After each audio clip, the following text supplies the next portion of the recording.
আরে, এ কি অবস্থা! সুপার ক্লে গুলো তো সব শুকায়ে গেছে। এবার কি করব? তো আজকে আমরা বানাবো ফেলে দেওয়া কেকের বোর্ড আর সুপার ক্লে দিয়ে একটা ওয়াল ডেকোর। ফেলে দেওয়া জিনিস দিয়ে যদি এত সুন্দর করে একটা ওয়াল ডেকোর বানানো যায়, তোমরা কেন বসে আছো? তোমরাও শুরু করো। তো এটা বানানোর জন্য আমাদের অবশ্যই লাগবে একটা কেকের বোর্ড। আর তোমাদের কাছে যদি কেকের বোর্ড না থাকে তাহলে শক্ত কোনো বোর্ড নিলেও হবে। আমার কাছে কেকের বোর্ডটা সাইজে একটু ছোট লাগতেছিল, বাট কিছু করার নাই, একটা সাইজে ছিল।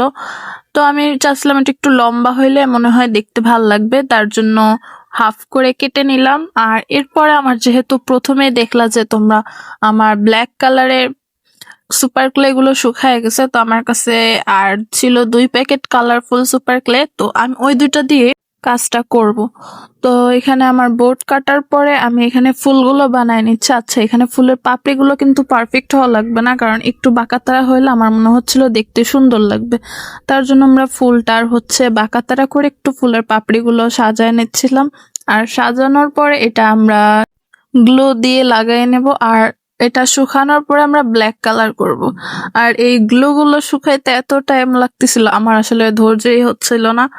পরে এটা শুকানোর পরে আমি ব্ল্যাক কালার করে নিছি। আর ব্ল্যাক কালার করার পরে তার উপরে আমি কিছু পুঁথি দিয়ে মাঝখানে একটু আঠা দিয়ে দিয়ে দিছি যাতে দেখতে সুন্দর লাগে।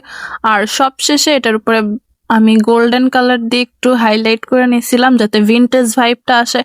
আর তোমাদের কাছে আজকের ক্রাফট আইডিয়াটা আর বা ওয়াল ডেকোরটা কেমন লাগছে অবশ্যই কমেন্ট করে জানাবা। আর এরপরে কি টাইপের ভিডিও দেখতে চাও ওইটাও জানাতে পারো। আর ভিডিওটা ভালো লাগলে একটা ফলো বা সাবস্ক্রাইব করে পাশেই থাকবে। দেখা হবে কোনো নতুন ভিডিওতে। আল্লাহ হাফেজ।